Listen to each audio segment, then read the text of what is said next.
I had a guy that we went out to dinner with some of his friends one night, and he texted me if he could borrow my card to pay for dinner. No. Because he wanted his friends to think that he had paid for dinner.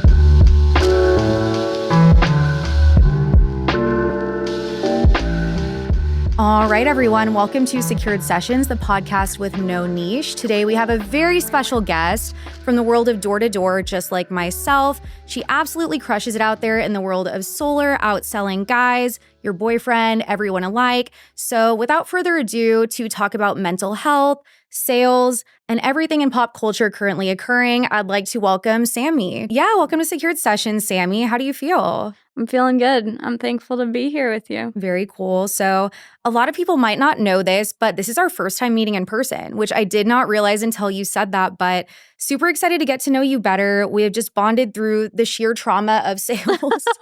And just a lot of similarities, though, especially being a girl in the space. So is there anything before we get started that you want to intro with to get them to know a little bit more about you? I think that it's cool that we connected just straight through social media. That's something that I've been working on. And I know you also, we've talked about, there's so many women out in this space that it's just nice to have the phone. It's nice to have networking, be able to call and connect.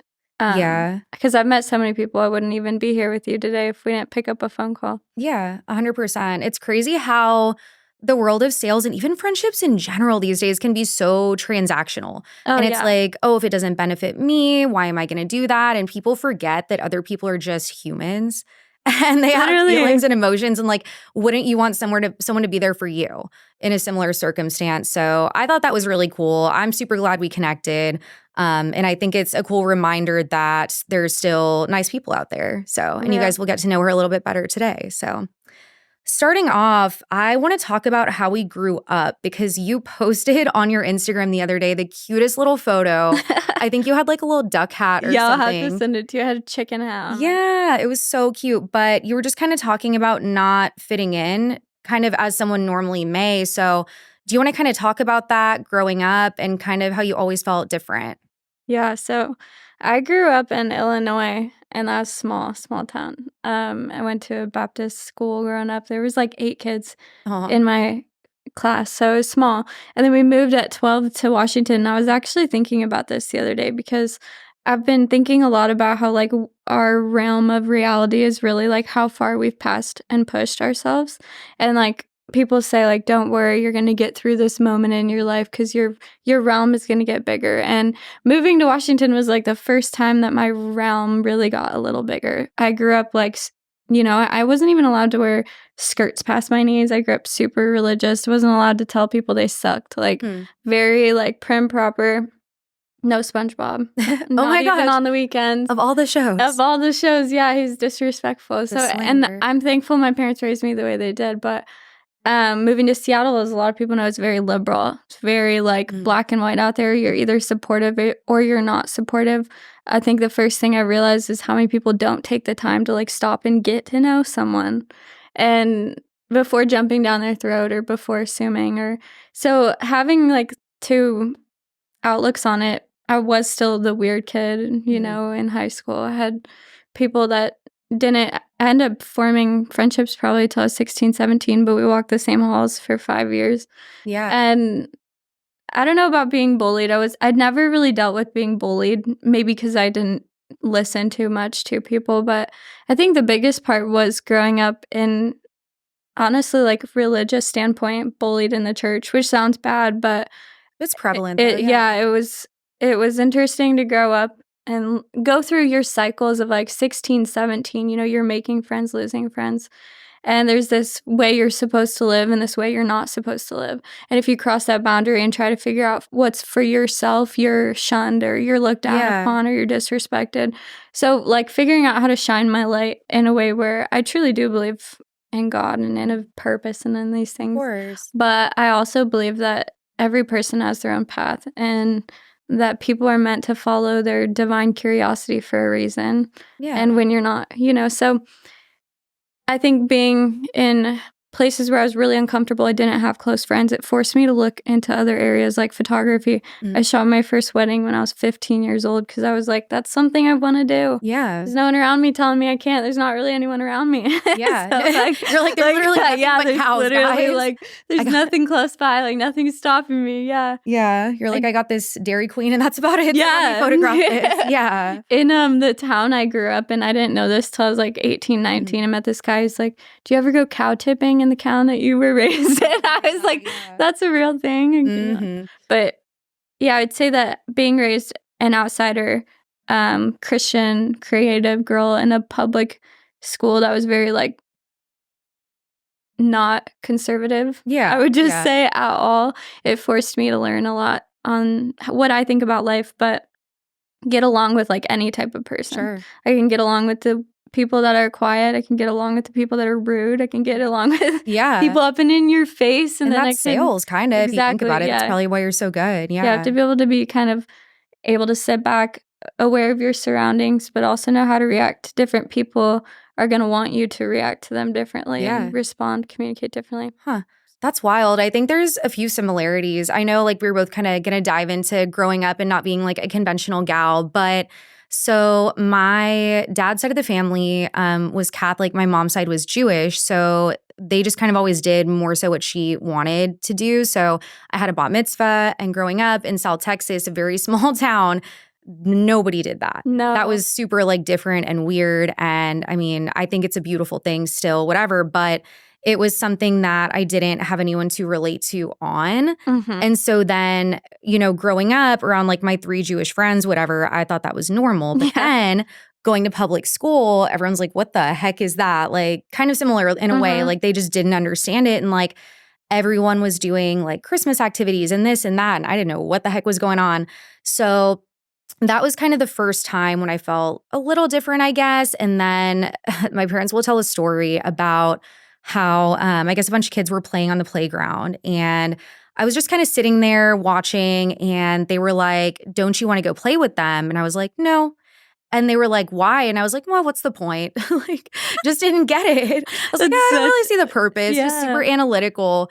So same in high school. Like I always felt older than what I was, if that makes sense. Like everyone was like partying and doing all this stuff and like wanting to go to homecoming. And I was like, this seems kind of dumb. Like, not to be like that girl who's like, oh, I'm so quirky and different and not like other girls. It was but like, dumb. Yeah. Like the not girls to be like that didn't get in a group and get all up in. I remember hearing about the drama, and I'm so glad I was never in it. Yeah. Like not to be like a Bella from Twilight. You're just like lurking around the halls like, oh, I just don't like fit in with you. Yeah. But kind of in a way, like, I don't know. It always seemed like stupid to me, like this drama, like these cliques, like what are we doing this for? Yeah. You know? And the fact that it happens to this very day is just nuts. But yeah, no, I think there's like some similarities there, and I think it's cool, and there's something to be said for someone who like maybe didn't fit in conventionally, but just kept growing through that and discovered who they were instead of just trying to assimilate as much. So yeah, I agree. I think that's super cool. Moving into now, this day and age, in sales, I feel like that is something that will happen, like the cliques, the bullying, the gossip, sabotage, stuff like that. Have you experienced that, do you feel? Or have you also kind of like in school done a pretty good job of staying away? I think that's one of those things that I know growing up, my mom used to tell me you can look everywhere and you're always going to find certain things in every room. And so I think that's something that's just unavoidable with this space. And you can find, better people, of course, but oh gosh. I think my first manager I had, like, I swear he just wanted to make me cry for fun. Yeah. And part of that, I think, was like a power trip. And there was a day he went to his office. I was literally bawling. I was crying my eyes out. And he's like, I just like how I can. Like, he literally said he just liked how he could upset me. Like, it was something where he thought I needed. And I thank him now, to this day at least, because now if someone's sitting in front of me, like, trying to make me cry, it's a lot easier for me to break down in tears. But I remember him just being like, you need to be able to control your emotions.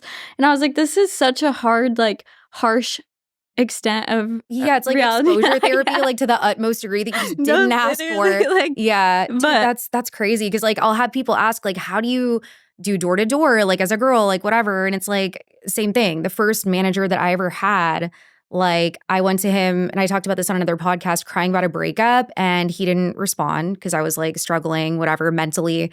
He gets on a big call the next day with our whole team, and he's like, next time someone thinks about coming to me with complaints like this about their personal life, shut the fuck up. And No, yeah. Yeah. That's a real ass thing. Yeah, people talk like that down. Oh, it's crazy. Dude, I remember when I first started, one of the things they would make us do, and I tell my reps this, I'm like, y'all don't know how good you have it.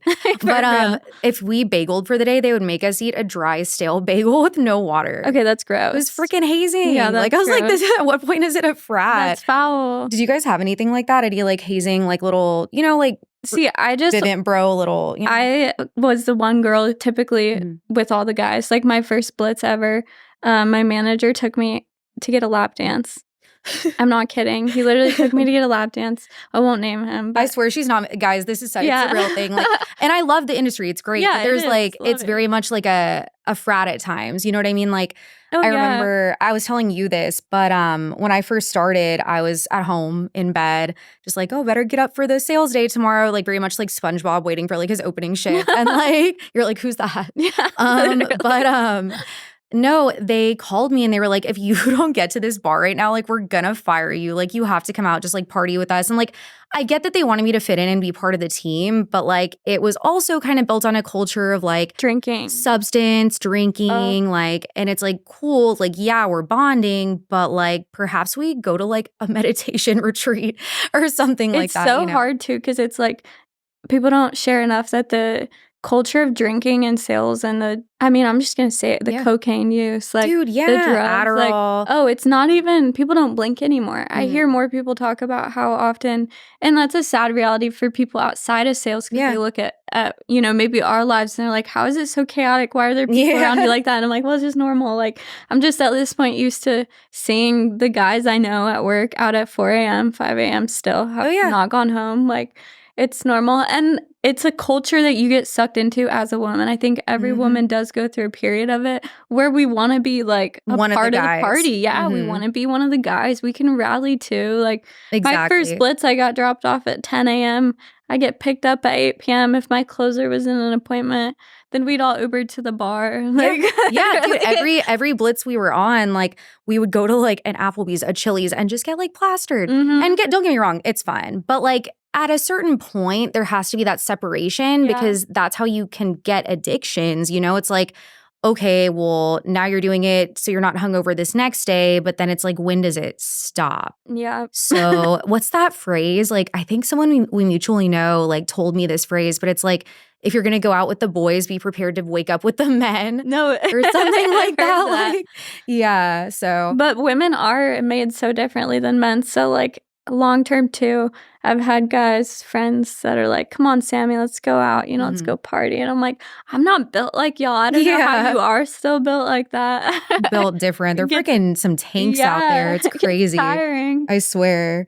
But to each their own, I guess. But yeah, I just think like it can create a culture that is a lot for a new rep. And it's like, at a certain point, is that the kind of rep that you want? Like, I've had new people start and like, without thinking, they'll see me like have an energy drink, like with an Adderall and like whatever.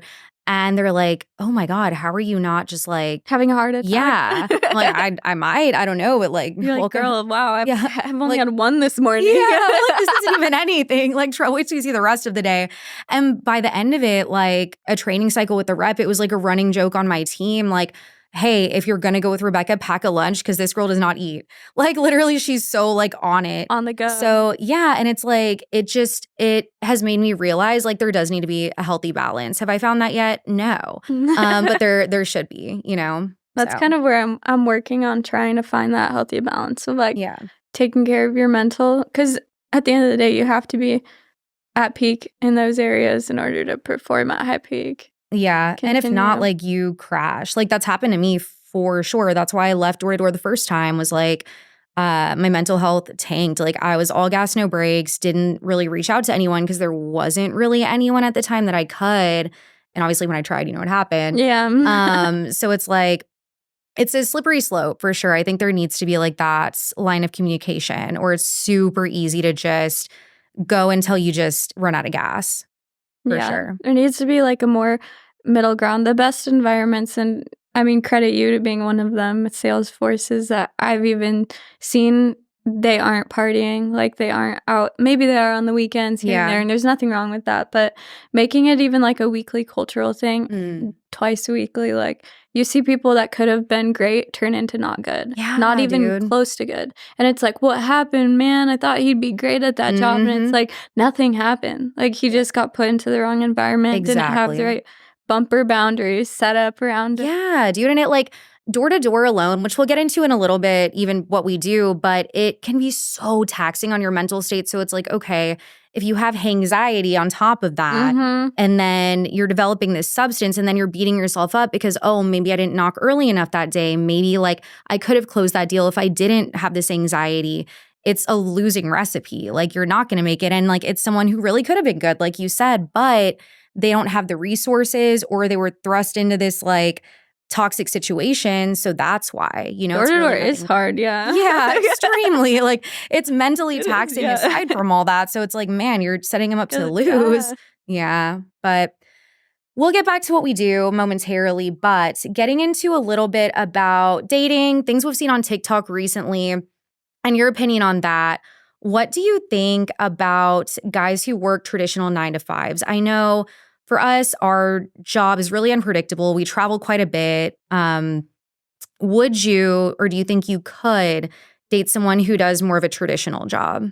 That's so hard. I feel like I've thought about that so much lately. And I have just turned off to dating just for that reason. Yeah. Because I don't even know, every boyfriend I've had has been, he's had like aspirations, you know, he's been in the solar industry with me or of the type, which actually funny because my mom just recently told me I'm not allowed to date sales boys anymore. So I don't blame her. Yeah. I don't. Sometimes I feel like I am a sales boy and I'm like, yeah, don't do it. Literally, that's where I'm too. Like, I don't know if I want to introduce myself to a 9-to-5 man. Like, I think I would scare the shit out of him. I think he would be like, this girl really thinks she can accomplish anything she works hard and puts her mind to. Like, no way. Yeah. Like, it's happened. It's crazy. Like I've been on like first dates with guys and the guys probably aren't going to like this, but maybe, I don't know, go watch Joe Rogan. Even though, like, love him.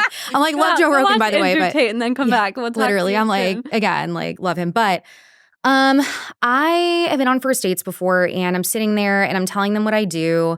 And because they're like really stoked. They're like, oh, I am an accountant and I make this much and da-da-da. These are my aspirations. And I'm like, oh, cool, like this is what I do. This is my aspiration with it. I want to do this, you know, stream of passive income. And you just kind of see the light like dim from their little eyes. Oh, she's smart. Yeah, they're like, oh, shit. Like, they're like, damn, like, I don't know about this one. So it's like, I feel like they want you to, a lot of guys, not all, want you to be successful to a threshold. They don't want you to supersede them. And that's why I think typically people in door-to-door or other 1099 entrepreneurial workers want someone with the same aspiration, not because there's anything against a 9-to-5 person, but because it's like hard for anyone else to understand the drive, the work ethic, what it takes unless they're doing it. You know? Yeah, you really have to have a period. Like, I would say I'm not against dating somebody that's in a different career as me, but you have got to understand working hard. Like, you've got to have discipline and have been at least put into, like, even like real estate. That's a hard insurance. It can be hard to get into these things. And they door knock too. Yeah, you know, like the ones that are trying and working hard are out there putting in the extra efforts. And I know people that have started PT businesses like from the ground up. But it's just like have that aspiration and know what it's like to push yourself to a limit where you might fail. Like you literally might be balls to the walls with your lifestyle. Yeah. And like uncomfortability. Yeah, like exactly. be willing to be uncomfortable. Yeah. If you are not willing to be uncomfortable, like we will probably never go on a second date again. Yeah. Everything I do makes me uncomfortable because you have two options. Yeah. That's how you grow. Yeah. Like, honestly, it's like anyone who's ever done anything great, they didn't do it from staying in their comfort zone. They did it from venturing outside and doing something where people probably told them, you shouldn't do that. You're going to fail. Like, just do like your normal job. Like for me, when I got into door-to-door, which again, we'll get into in a minute, but my parents were terrified. Oh, yeah. So freaking scared because I was in medical sales and they were like, Rebecca, like, you are going to make 60, 70K a year starting. OTE is 125. You can retire with this. And it's like, if you think that I'm going to do this till I'm 65, girl, there's no, like, every day I was just so unhappy because I felt so restrained. And like, I would come up with these ideas and plans and tell my manager, and he was like, no, just like pipe down, go do what you're supposed to do. Couldn't do it. So yeah, I don't know. I think the same thing goes for dating someone who has a similar mentality, if you ask me. It's just not doable. And the first dates are awful. You can always tell within the first one. Like, sometimes I've stopped putting it in my bio.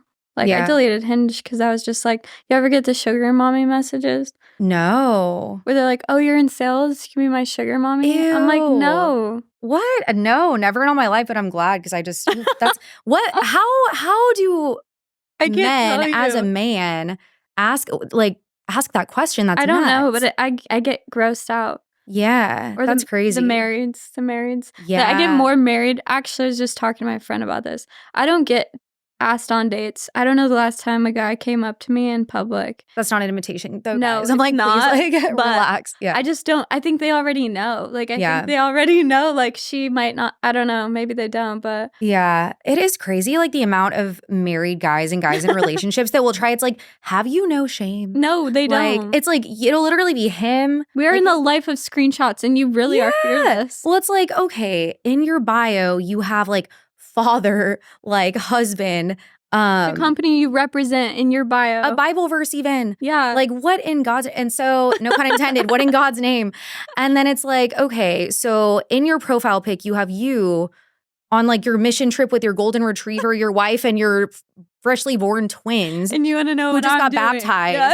But yet you're shooting me a fire emoji. Like, shame on you, buddy. Yeah, it's like, too much. Yeah, it's absolutely not. Next time y'all think about doing that, just don't. It like, and to be that wife, dude, that's gotta suck. Yeah, that's another thing. I don't know if you've dealt with it, but being a woman in the industry, like, I've always not known how to feel towards those women because I know things sometimes with certain of them. I'm like, I can't look at you. And then I hate the dude a little bit for ruining the room for me because I'm just knowing the knowledge on how you act. Exactly. And girl code, where does girl code go when my job is up to par here?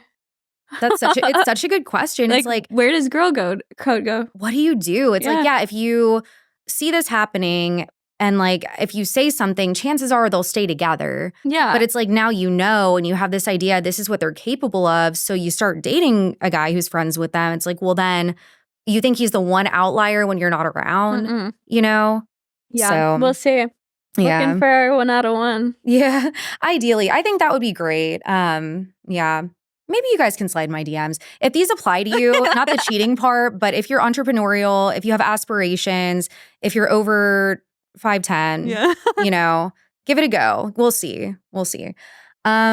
Pick me guys and girls. I think a lot of people talk about this on TikTok nowadays. I think in sales, it's kind of a thing, honestly, but just life in general. Do you think that exists? And what are your thoughts on that, on someone being a pick me? Like, say, you go to a sales meeting, right? And there's a new girl.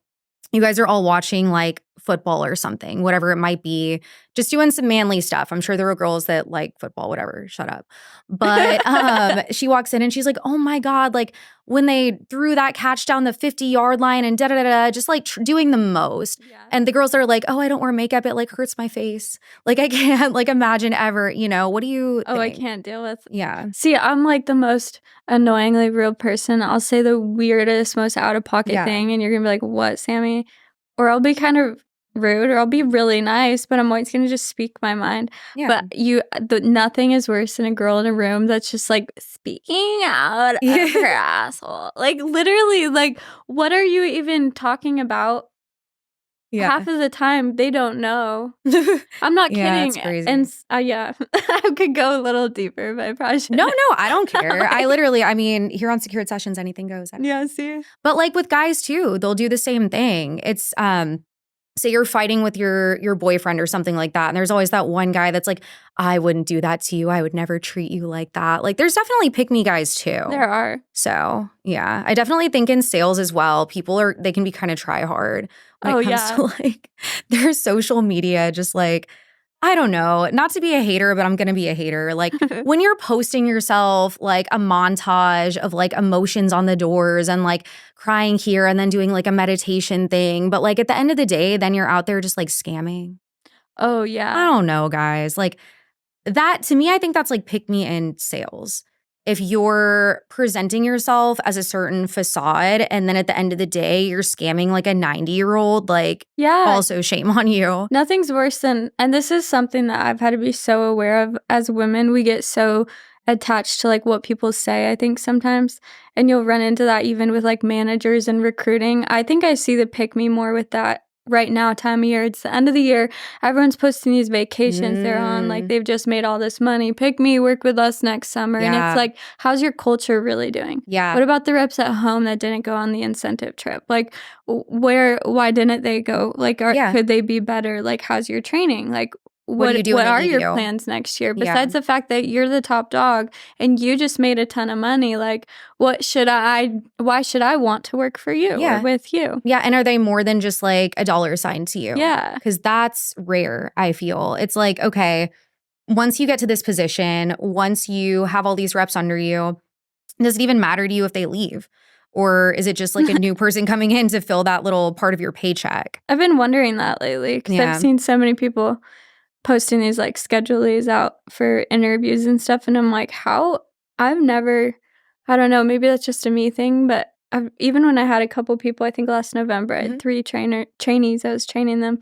I felt so overwhelmed, like just teaching them a brand new thing and taking them out, being responsible for their success. Yeah. Maybe that's a woman thing for men, more to nurture. We can't like demand and go, I don't know me as quickly, but I feel like I know like a handful of guys, like Rick Martinez, like the No Soliciting Bra Instagram. He's phenomenal. He's really like in tune with emotions, and he has been open about it on my podcast about dealing with depression and anxiety. And so I think having gone through it himself, he's very empathetic when it comes to that. But I do think it's few and far between for sure. Yeah. But I've also known girls in the industry that fucking suck. Like they're so mean. Like they're catty. They don't give a crap about like the person's emotions. They care about their paycheck and their money. And like people will try to talk to them and they just shut them down. And I've seen that far too many times where it can make a lot of people lose hope. So I think the saddest thing is when there's someone with a lot of promise and they end up in the wrong place. For me too, like when I brought on reps, like I might have cared too deeply at certain points to where like I was spending like a bunch of money fronting leads and never asking for, or whatever it might be, and not asking for money back on like Airbnbs or whatever it might be. So, and that's part of growing as a woman in the industry. I don't know, we can talk more about it later too, but it's like knowing when to grow, finding the people that are going to teach you how to grow without the interest of like, I only want to benefit off of you like quickly, long term. Because with women too, I think like you want to learn more about finances. Like I'm not just looking for a man, and neither are you, to come and like wake us up one day and be like, hey baby, here to fix your problems. Like we're here to make a dream life for ourselves. Yeah. And Barbie Dream House is on its way. Yeah. But you need to be put in the right environments, like you said. And so many people overpromise these environments that it's just important to be aware of, like creating it for yourself too. 100%. Like, no matter what the environment you're in, creating it for yourself, finding your core people, whether they're on the phone or they're right next to you in the office every day. And keeping the cattiness to the bays, literally. Crying, keep it at bay as much as you can. You can choose to be in current conversation with people, even in your current situations that are catty and rude. Like that's something I'm learning, subsidize your time with them. Absolutely. Put it to the side. But just being cognizant of it. Yeah. And like you said, I think when it comes to dating or even friendships, not that everything should be transactional, but I do think whoever you have in your life should be an asset to a pre-existing situation, right? Like you have to be whole within yourself, or at least be working towards that, and not be dependent on a partner, like you said, to build your dream life, or a friendship to fix whatever you have going on mentally. Like, yes, be there to support people and vice versa, but you can't be completely dependent, or else anyone else could leave tomorrow and then you're going to be in shambles. So at the end of the day, all you have is you. But I do think it helps, like you said, to have non-toxic people around, whether that is coworkers, friends, relationship, whatever that might be. Yeah. But game changer when you start to realize that people around you, you're in control of it. It's energy too. I mean, shoot, if you're around people who are just negative all the freaking time, it's going to drain you, whether you think it will or not, whether you keep like pushing through trying to force that friendship or relationship, you're going to end up getting drained. And whether you want to admit it, your body will start to feel your it. reality is literally impacted by what the feelings that other people push on you, the emotions that others push on you. Yeah. Like, even if I'm going through it and I call you and maybe you're having a great day, like, I might have reminded you about something that you're going through, and now all of a sudden that energy is rubbed off. Your day might not be as good. So having like the right people really it really can energize and change how you feel. 100%. How you look at where you're at, where you're going. And maybe it takes you a while to find him, and that's okay. But I was talking to my friend about this the other day. I think the reason, because he is in the dating pool right now trying to find a good girl, whatever that means to somebody. And that could mean a number of things. But he just really wants to find like a wife, you know? And he's frustrated because he keeps finding girls that don't fit that for him, who might want an open relationship or who might, whatever that might be, not want anything serious. And I was thinking to myself, why? Like, why is it, even for girls, you just run into a lot of like duds, for lack of a better word. And then you see people on TikTok in these amazing relationships, so it seems, and it's like, well, what did they do different? I genuinely think it's like a numbers game. There's a lot more like duds out there, people who aren't ready for a relationship, and there's outliers that are the good ones who are ready and who want that, but you just got to sift through a lot more of the not so great ones to get to the great ones, because more of them exist. Yeah, it's just simple as that. It's like, okay, with our job, if everyone could do this, everyone in the world would be millionaires, right? But there's a lot of people who don't put in the effort to do that, so they're, you know, a little below average when it comes to that. It's the path of least resistance. So, yeah, that's my theory on that. No, I agree with that. I'd say too, do you ever just like meet someone that seems so energetically aligned with you, but they literally live in a different state? That's how it is for me more often than not, especially maybe with door-to-door, meeting so many people in different states. But I'm like, I could vibe with you, but you're literally running a whole organization in a whole different state. Doing a whole nother thing. Do you think it has anything to do with that thing that you sent me? It's like the test you can take to find out where you're supposed to be located, I wonder. Do you think maybe you're supposed to? It could. I think part of it too is just like, I think there's people all around us that we maybe would work well with, but I do think timing is big, and then like prioritizing someone is huge. Like, I might meet someone and it's a good person for me and the timing is right, but we're both just too nervous. And we're both just like, is it the right time? Is it the right time? Just like on a door, like where someone's like, well, I don't know. If I don't push them hard enough, like, or if we don't look at it deep enough and think like, are we really energetically aligned? I think people walk away all the time from the people that are good for them. Yeah. Just because like we are so attracted to the toxic. We're attracted to the cycle of like working hard for a man, or like I said, I haven't had a guy come up to me. Honestly, I'm usually the one hitting on a man nowadays. I'm like, hey, me, girl. Yeah, just I could so never. you know, I find you attractive. Like, oh my God, I could never. You gotta teach me. You're braver than me. But yeah, I think it's like paralysis by analysis is what they say. You know what I mean? It's like a lot of people too have gone through a lot of trauma because the grass is greener mentality is so prevalent these days, with just endless options on dating apps, on, you know, back in the day when our grandparents were younger, you would go to a bowling alley, meet your wife, have 7 kids, and then just, you know, live a great life together. Yeah, you're happy in the minivan. Yeah, exactly. But now, exactly, wherever you might have been. But now it's like, okay, you have Tinder, you have Facebook dating. Like, what even is that? You have every app known to man to ever exist, to where it's like you're one swipe away from whatever you want. So you feel that people are almost disposable, which is really sad. No, and it's it so makes hard. me question the future of dating. Yeah, I think when you're looking for a partner, it's like, I love thinking to look for someone equally yoked. I think that means like mindset, how they look at the world. Also means your schedule for the most part. I mean, we shouldn't have to go to the ends of the world to see each other. Yeah. Should just align right. Which is another thing with the 9 to 5. Like, we do work backwards schedules. So you really have to either find someone that has a similar schedule or make sure you can shift around it. Yeah, something at least, or Something, be open yeah. to travel. Or you're just gonna kiss good morning and good night if you're lucky. Yeah, if at that. Yeah, I'm too needy for all that. I don't know. I know. And especially like in this day and age, you need like reassurance. And I think it's so important to continue to date the person you're with. But with that said, I've seen a lot of TikToks about this and would love your take. The sassy man apocalypse. How do you feel about this? Do you think it is an epidemic right now? Because I kind of do. And to go into more detail on what this means based on these TikToks, it's guys who want to fill more of a traditionally feminine role. So they want you to pay for their stuff. They want to split the bill. They're more needy, emotional. And there's nothing wrong with a man showing his emotion whatsoever. I think that's great.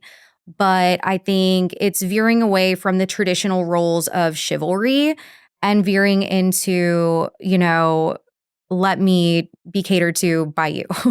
So what are your thoughts? Oh, I have had such a hard time with dating men that just want a mommy.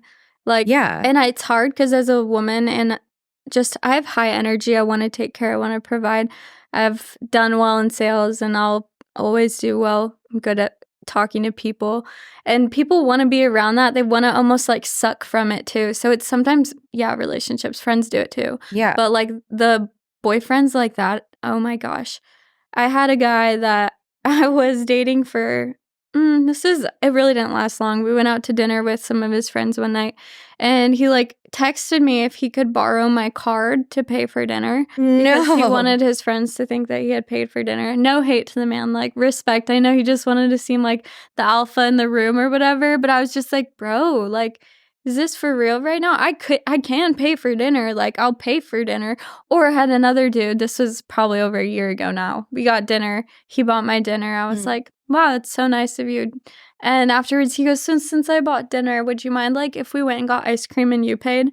And I was just like, wow, we are just, like, it's almost like a test. Yeah, it's literally, like, I don't like that. I don't like having to think about, am I playing games with you? Yeah. Are you making a mental note of if I let you pay or not? Like, I didn't ask to split with you. I fully think a man, if you're asking me out, you should take me on a date. Yeah. You should buy me dinner. I will split the bill with you. Like, if we're dating, I'm never going to be the girl that's like, pick me, buy me everything. And my grandma's ring afterwards. Yeah, like, exactly. Like, not at all. And I'll do nice things for you. But that's the whole thing of it is as a woman too, like, men are supposed to provide. I fully believe that. I mean, I feel like I'll provide back, but I need to know that you're really like not being a little flimsy boy. What? Exactly. Like, what's going on? Don't need to borrow my car. Exactly. My wig even. I don't know. But it's like going back to like primal times from what I understand, like the man was the provider. And it's like, okay, there's nothing wrong with reciprocating. Like once I feel safe in my feminine energy to do so, then I have no issue doing those things for you. But you have to be secure in your masculine energy first, in my opinion. Yeah, I agree. To make me feel safe in my feminine energy to want to do those traditionally feminine roles for you. Yeah. So I think that's where it gets lost in translation. And I've talked about this on another podcast actually, but I just Googled sassy man apocalypse and kind of the meaning of it. But it says, an online trend showing men unafraid to say how it is while wearing their emotions on their sleeves, which I think is fine. But say it how it is. What do you mean? Yeah. Like, I feel like those are just like the dusties who are out there saying, oh, the woman should split the bill. And it's the guys calling a woman a gold digger when he has no gold to frickin' dig. Like, in my experience, guys who are generous and want to spend money on a girl, it's been guys who don't have money at all, who are doing that just to be kind and using what they do have, which is amazing. Or it's guys who have money and they want to share that and they want to do something nice for you and they know it'll be reciprocated eventually. But the outliers in the freaking middle are the problem, in my opinion, but also factually.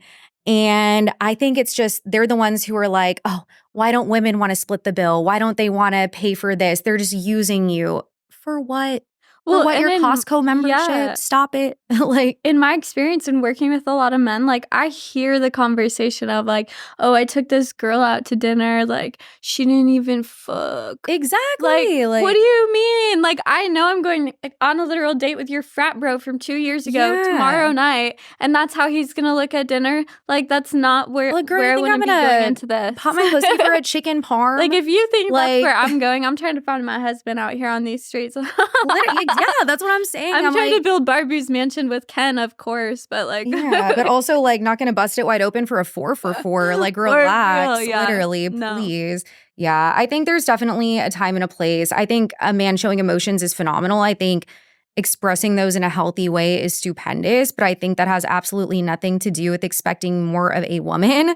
Yeah. And I think expecting more of themselves emotionally is a great place to start because a lot of people are stunted. Also, here's just a reminder that like women naturally, like you talked about going back to the older days, we were meant to be like caring for the men. Like, yeah. And men don't realize more or less how even having someone around to do your literal laundry, wipe up your like sinks, like clean the literal bathroom, like do the dishes, make dinner, be able to make cookies. You want cookies? I can actually make cookies. No, it sounds so silly, but like, it's true. It's such a helpful thing. And I've met so many men that are strong and have great sales organization teams. And when they do talk about their wife, they're talking about her as a partner. Like she's an additive to my life. She's successful on her own terms, but our first priority together is now this family that we've created. Yeah, like it's like the priorities. Yeah. Well, looking at like our CEO, Edwin, or from the company I work for, Ed Milet, there's so many people who are high-performing individuals and males who have made a lot of money, most of them self-made that I had mentioned, and they, from what it seems, outwardly value their wives so highly, and it's a partnership. They're not demeaning when they speak about them. They say, hey, this is a partnership. This is something that we went into. They knew I would have to work long hours. Yeah. They knew I'd have to do all these things, but I never mistreated them because of that. And they knew that there would be an ultimate payoff of it. And they didn't resent me and I didn't resent them. And it was just mutually respectful. Exactly. Which I think is the biggest thing. It's like when you look at the large scheme of things, if you're looking for a life partner and you're both entrepreneurs that want to do big things, that's going to change for both of you. So at the end of the day, all you need is someone that dreams big with you, supports your dreams, and is willing to do what it takes to do them with you. Yeah. And it's so hard to find, but but that kind of leads us really all it comes down to. Yeah, it kind of leads us back to that point of finding someone who's growth minded if you are. And there's nothing wrong with the antithesis and if someone is complacent, but that's another reason why I just think it's so important because how are they going to grow with you if they don't understand and can't fathom the idea of that growth? So, do you think that the universe sends you a partner that's a reflection of yourself at that moment? So say you've been in like a toxic relationship or, you know, someone who might have substance abuse or whatever that might be. Do you think that is a reflection of yourself internally at that time?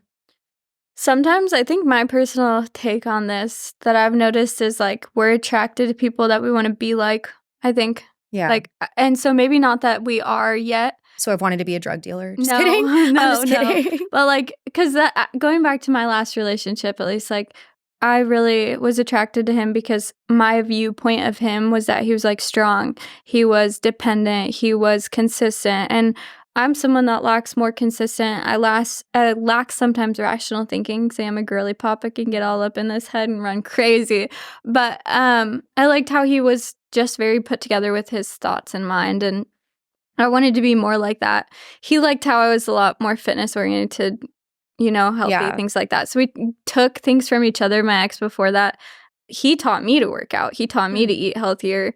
And I taught him to slow down and appreciate the little things. So I feel like there's always like a trait that you're looking for in another partner, but sometimes it's meant to be more of a learning lesson, not like a forever lesson, which is the harder thing. And it can be almost a reflection, like what you're saying of, it is a reflection of yourself, but in a different way than what I sometimes but also kind of what you're needing at the time. Yeah, exactly. Like it's a lesson learning process at the time.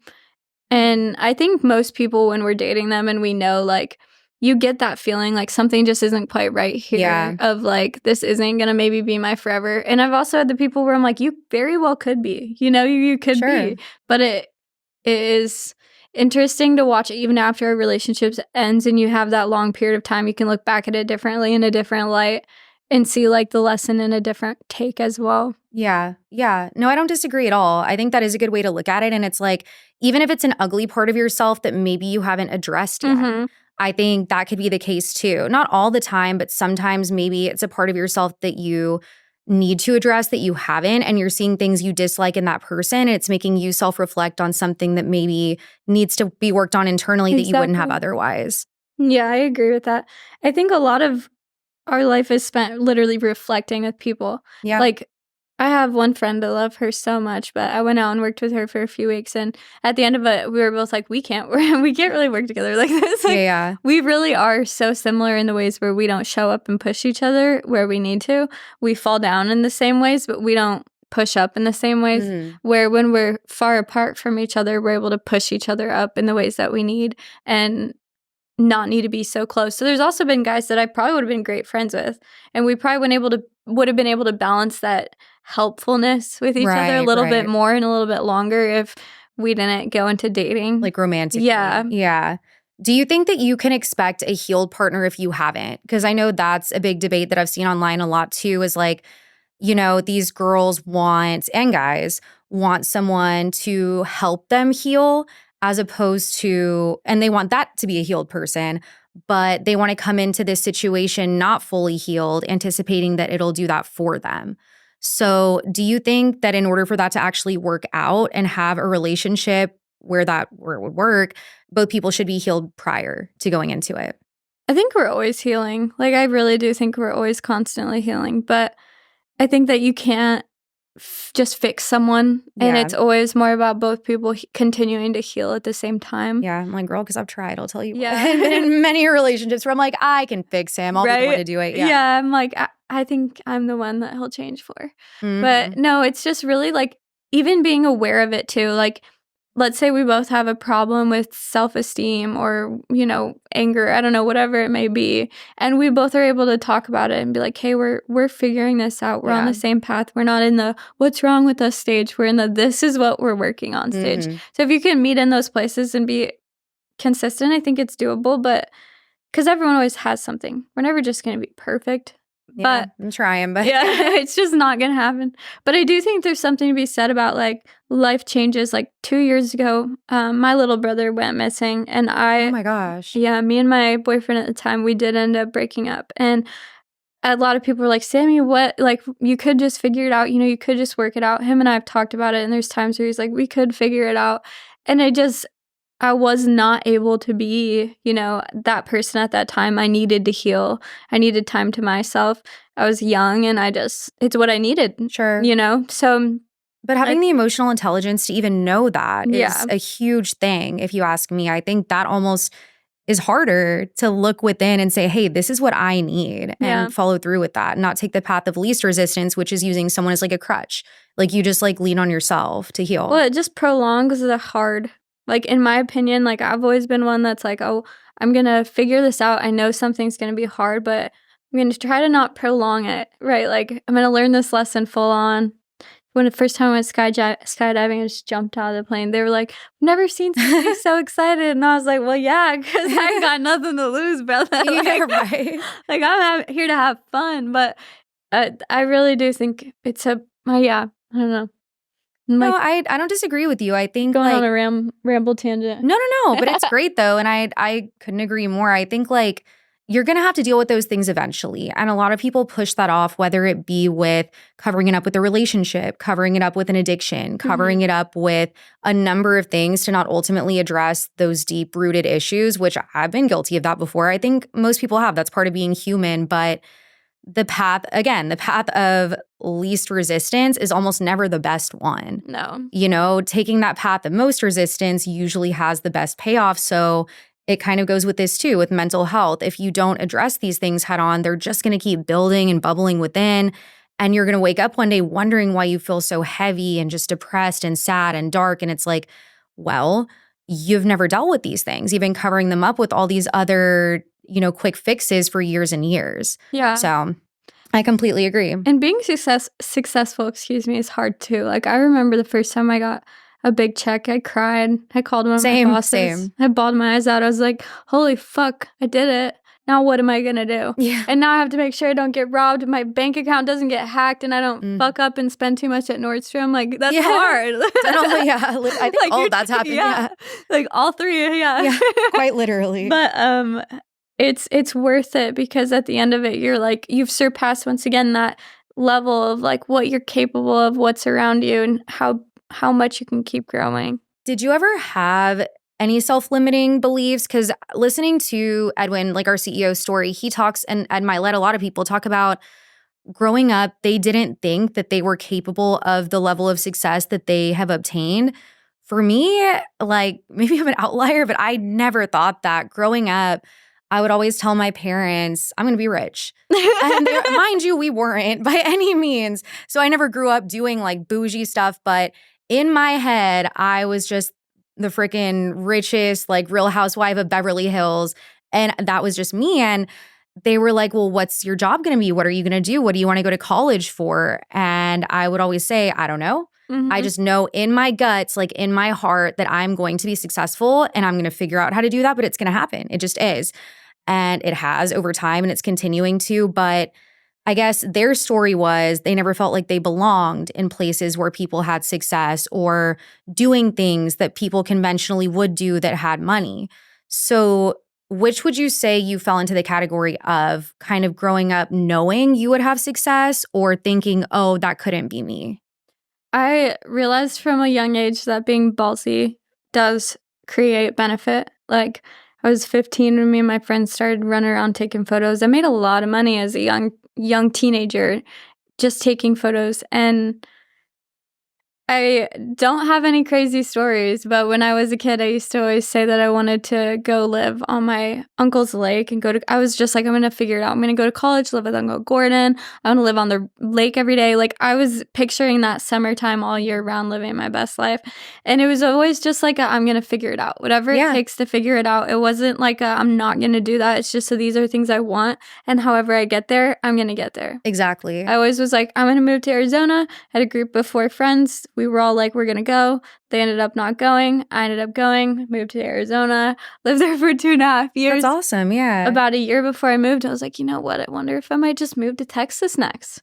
And why not? 5 months later, I have an apartment I'm moving into Texas. And so I think a lot of it is subconscious. Like, you and I probably had that feeling of we need to, because we don't have that answer. I never had that answer of like, this is what I want to be. Exactly. And I still don't. I don't have I want to be this when I grow up. Like, I just want to be myself. I'm currently and consistently always evolving. Yeah. And that's what's going to take us to the best thing at the end of the day. Yeah, agreed. I think, what's that saying? It's like you like sit down and make plans and the universe laughs. You know, it's like things almost never turn out how you plan anyway. So that's what never really made sense to me either, is like sitting down, writing out this 5-year plan. There's nothing wrong with that. That's great. But life's going to happen, you know? So I think as long as you're making steady progress, the right thing is going to come to you. The right plan, the right job, the right person. But if you sit there stressing about why you don't have it, I think it's going to do the opposite. It's going to run away. Exactly. Yep. So, yeah. Someone actually asked me that recently. They're like, what's your 5-year plan? I'm like, I don't know. I'm just going to keep doing what I'm doing. And I've been doing fine thus far. So. Well, and that's the thing, too. There's so many. If I would have sat down and followed a 5-year plan, I maybe would have gotten to the end of it. But I might have looked back and been like, wow, this is where I wanted to be 5 years ago. But maybe now I don't want to be here. And that's something that's like huge for me, because there's even things within my life right now. I'm like, wow, thank God I've only spent 9 months doing this, because I actually really don't enjoy it. Like, I actually really don't want to keep this. Like, there's things I want to keep, then I actually really don't need this in my future. I think about all the time the things that I thought would have been great for me that I didn't get to do. That I look back now and I'm like, wow, if I would have done that, I would not be where I am now. Dude, yeah. And it's like, I will say this about relationships, friendships. Now, every time it doesn't work out, I'm so grateful. It's a little painful, sure, and confusing at times, because it'll really knock the wind out of you at times. But and I'm not sad ever anymore. No. It's like, okay, this is great. The universe removed this person that wasn't meant for me.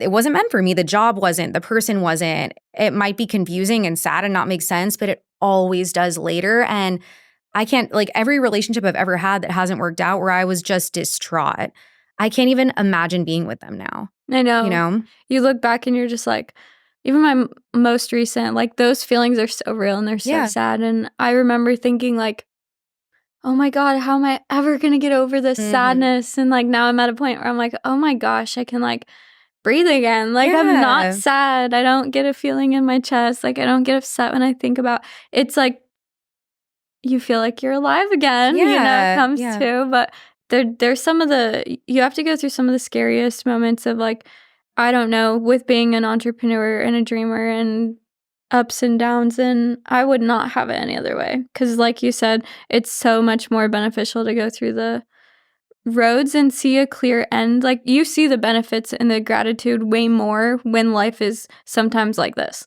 Because the little things will stick out where you just look back and you're like, wow, I prayed for that 8 months ago, and now it's literally all around me. Yeah. It's like when you pick your head up from putting your head down and just working and grinding, sometimes you look around and you're like, oh crap, this is what I wanted. Yeah. I'm actually doing it. I'm so glad. Yeah. And just those lows can be bad, but they make you appreciate the highs so much more.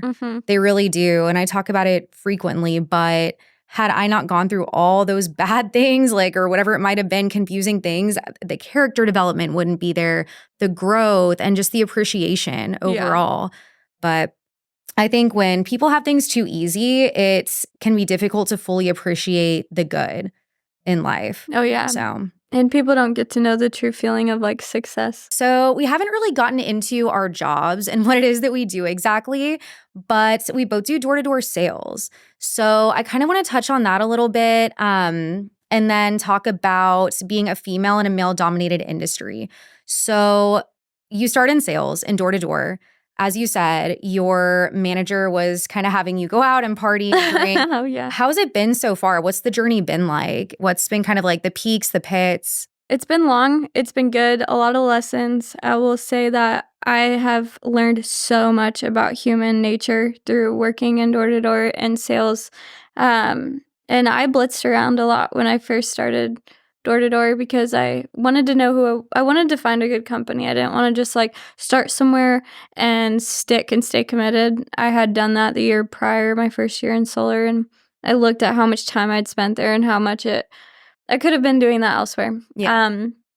But I think the biggest lesson with being a girl is that you have to vouch for yourself a lot. Like, you have to stand up, and I take myself out of the room with everyone. Like, when I'm making a decision nowadays, it's Sammy making a decision. Like, at the end of the day, I can't let my guy manager, my guy coworkers talk to me about it, or, like, my parents, they haven't been in my shoes, or my sisters, they're in college. Everyone's in such different places. It's you versus you kind of deal.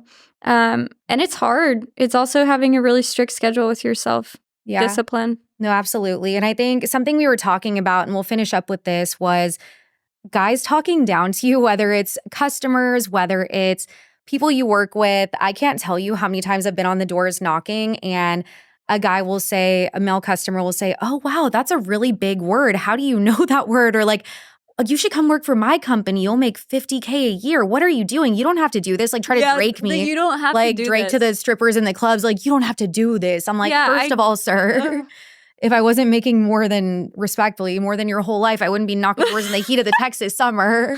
I'm like, sign over the mortgage, Steven. Just let me take over. Like, come on, I'll take the house. Fine. Like, if you can't take it, I'll do it. But yeah, I think we'll get more into this. I'm sure we'll do a part 2. We'll do another episode where we really delve more into door-to-door specifically, because I think that would be really cool to see just kind of the intersections and similarities, differences in our journeys in the industry and your success. But how do you get past that, the stigma of being a female in the industry or just a woman in general and trying to kind of break through? It's hard. This year has been honestly probably the loneliest year of my life as far as, like, being a woman and an entrepreneur. And there's been a lot of women that I have met in the industry that, like we talked about, are pretty catty and, like, you can't really trust them with certain things. And then there's women that you meet that are very empathetic and very kind and very vulnerable. And it's been good. This year has been a big year for me of just figuring out who my tribe is, who's my tribe, and then where do I want to put my time, energy. Going into next year, 2024 is going to be a huge year in door-to-door. I can just feel it. Hell yeah. And so it's a bit of a redirectional period for me right now. Yeah, it's a big transition period right now, I think, for a lot of people. Yeah. I think a lot of people are, like, nervous, to be honest with that. But the most vulnerable thing you can say is that we don't always have it all figured out. Sometimes the people that have it figured out the most are the ones that are the unhappiest as well. 100%. Almost like the lack of predictability. I think it's kind of nice. Yeah, I like being a girl. Right? Me too. Yeah, and knowing big words at Yeah, that. I like that. I like being able to, like, you know, sell more accounts than their rep that they are in love with, go out on a blitz and you hit more than them, and they're just like, "Who are you?" And I'm saying. just a little girl. No, one time, one of the reps, because I sold a bunch when I first started, like outsold most of the dudes, they had their girlfriend shadow me pretending she wanted to be my rep to see if I was doing anything different. I literally wasn't. Yeah, no. I was just saying the pitch and like working hard, but thank you so much for coming on, Sammy. I appreciate your time so, so much. I know everyone's going to love you, and I can't wait to have you back because I think delving into some sales stuff is going to be an awesome episode as well. The culture. Yeah. Door to door. The culture or lack thereof. Stay tuned. Maybe we'll even recruit some of you ladies. Ooh, let's see. But where can they find you? What are your socials? Mine is the Sammy Experience. Awesome. At the Sammy Experience. And you guys know where to find me because you're already here. But thank you so much for tuning into Secured Sessions, the podcast with no niche. Remember, you can find us on Apple Music, Spotify, YouTube, and anywhere where you stream podcasts. I love you guys so much. See you on the next one. Bye. Bye.